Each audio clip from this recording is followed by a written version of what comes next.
Hello, my name is Sahara. One moment. And I have a Rogue camera.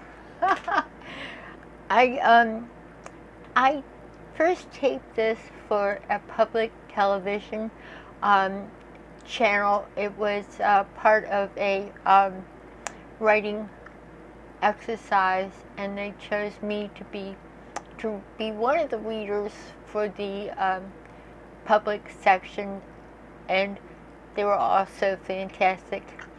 But my original copy got damaged, so I wanted to bring some more YouTubes that are under the Believe It or Not, or what the hell was that category of, because everybody has a story. And this was part of a class writing, it was called Writing Your Life Story, and it's been quite popular, especially in continuing education.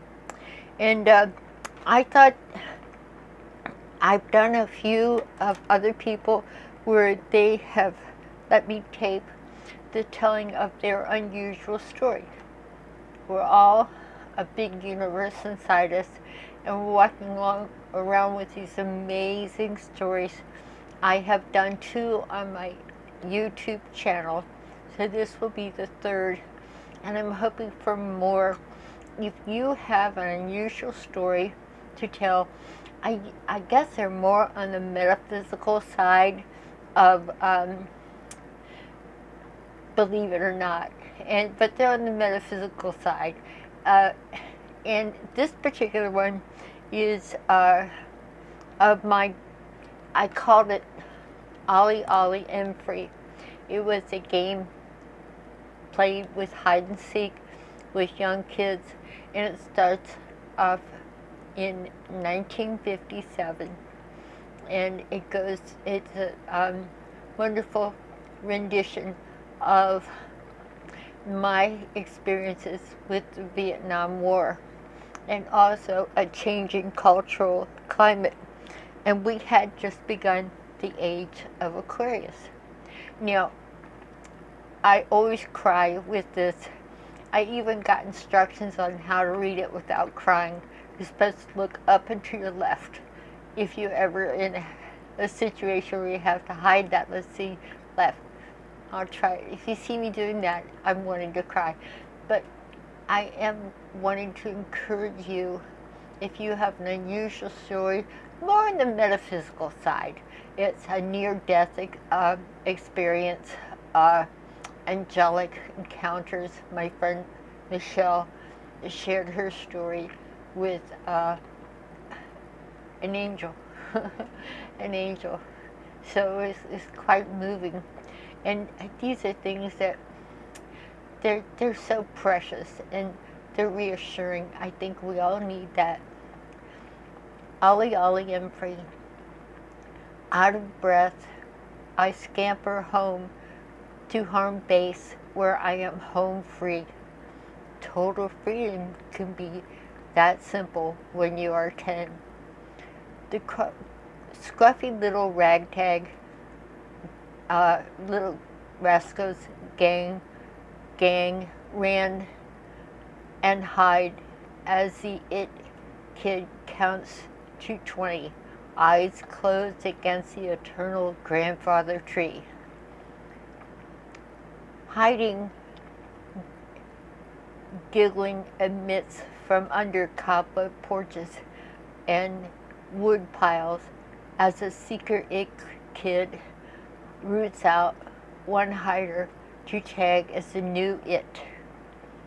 The neighborhood bully,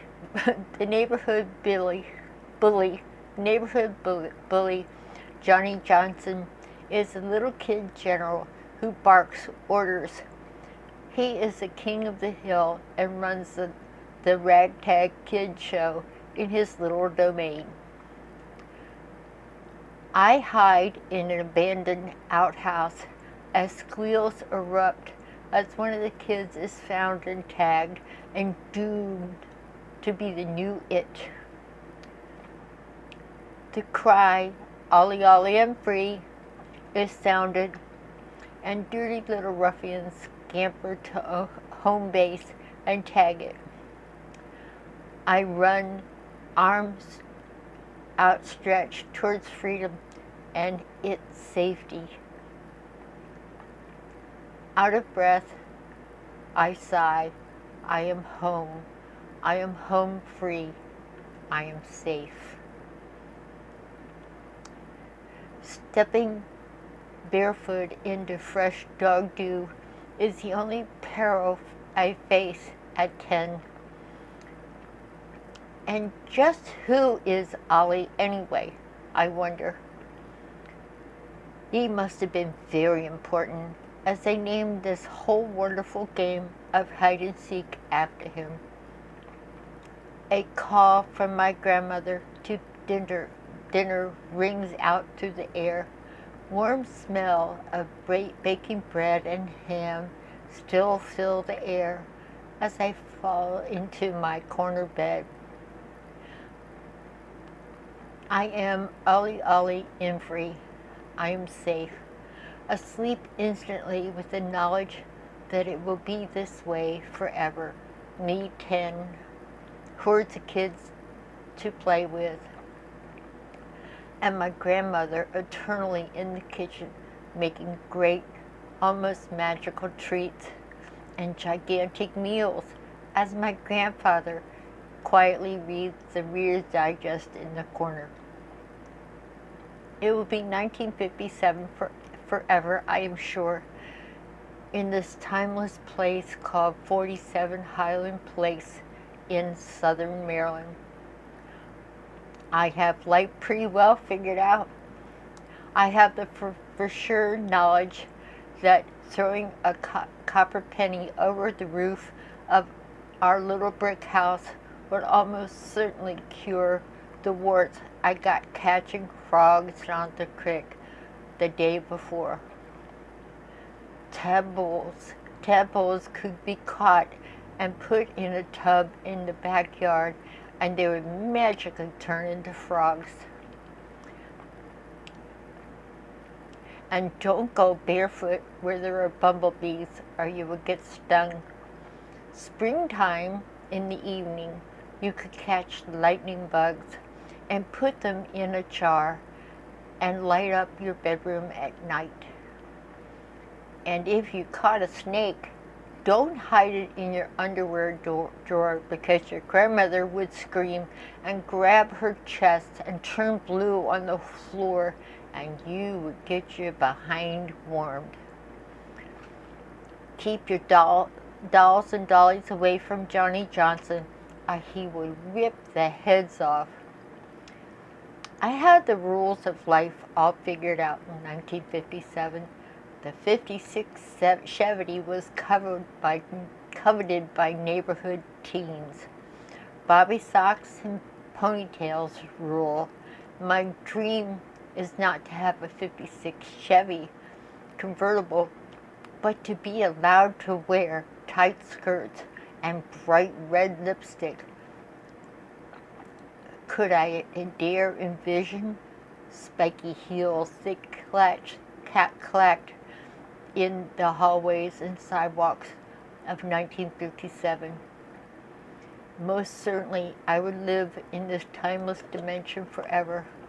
Einstein was right about time and space standing still. He came from southern Maryland, I was sure. The innocence of the 50s evaporated in the tropical steam of Miami in the summer of 1967. My makeup is melting off my face as I walk into the tarmac. Jet engines spew out toxic fumes, mirroring a sickening awakening that the societal changes that assault me are indeed even more toxic. My flight bag is stuffed for a 3-day trip to faraway places. We will fly over the red, orange flames of the ghettos of Watts, D.C., and Detroit. In 1967, there is civil rights, Ronan Martin, laugh-ins, riots in ghettos across the country, and people had fist fights in bars and churches over a war I fail to understand. Nixon is about to become president, and Watergate is on the horizon. TV's blare not with the antics of Lucille Ball and Desi Arnaz, but with fleeing, screaming Asian children, college campus sit-ins, naked people dancing stone at giant rock concerts, and policemen beating colored people bloody in the streets. I can't deal, so I stick a joint with another flight attendant in the tiny laboratory. Who can smell it, really? The entire fat cabin is filled with smoking people. I should know. I am the one who walks down the aisle, dispensing zillions of complimentary packs of Winston, Parliament, Salem's, and Marlboro cigarettes, all from an attractive wicker basket. I have a bouffant hairdo, and I am bound in a spandex girdle, garters, slips, and tight elastic bras that make every breath a victory, yet women with hair under their armpits burn bras on television.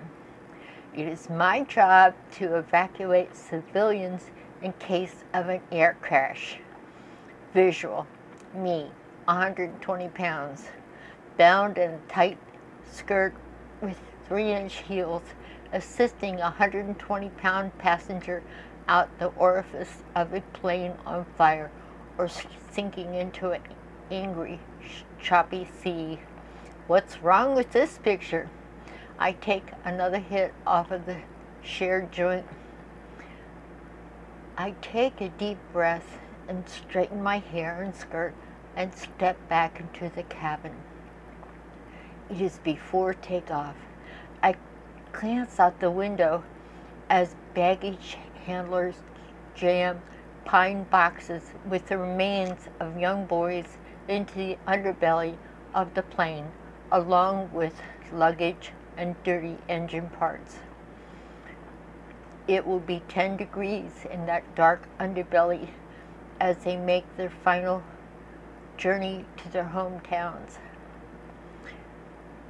Do they return to places like 47 Highland Place, I wonder? I greeted scared young boys in starched uniforms in the cramped tourist section of the aircraft. They are pale, vacant, and frightened as they are herded off to a faraway Asian land. Some will return in boxes like those under the plane. A gate agent whispers in my ear, there will be a slight delay in takeoff. They have some more last-minute coffins to load. I glance back at the sea of young faces. Are they men or are they boys? Again, I look out the window at the coffins. Did my stomach just sink down to my knees? In first class, I serve senators, governors, generals, and movie stars cocktails, wine, champagne, aperitifs before takeoff. I glance over their shoulders out the window while pouring from a linen-wrapped bottle into fancy glasses as more simple boxes are stuffed into the hold below. The first class is filled with the policy makers of the time. First class is a world where people pretend that everything is just fine. Yet they are seated just 6 feet above a pile of pine coffins, inviting in hors d'oeuvres and aperitifs. An airborne picnic above a flying graveguard. In flight, the captain comes on the loudspeaker. He says, "To the right of the aircraft is a beautiful Potomac River and Chesapeake Bay. And to the left is downtown Washington, D.C. in flames. For your comfort, I have turned off the no smoking sign. Have a pleasant flight." I step through the thin wisp of a curtain that separates the night and day worlds of first class and tourists. In the back, I recognize a frightened boy with pimples cramped next to the chemical toilet that insidiously insults my nostrils, making me ill. He is no longer the larger-than-life kid general. He doesn't know about the pine boxes in the belly of the plane. That is a dirty little secret kept from public view. But he does know that he faces napalm, swamps, gooks, Guam, bombs, bloody battles, and maybe death. He is pale and shaking. He is relieved that the no smoking sign is off and that he can light up and relieve the inner terror in his heart. He is a boy from long ago, a time of I Love Lucy, American Bandstand, and Ed Sullivan Show innocence. He once was 10, running towards a grandfather tree on 42nd Highland Place in southern Maryland with me. I lean down and whisper in his ear, "Ollie, Ollie, I'm free, Johnny Johnson." Thank you for joining me. I hope to have more stories that are the time of your life. Let me know. My email is below. I wish you namaste and God bless you.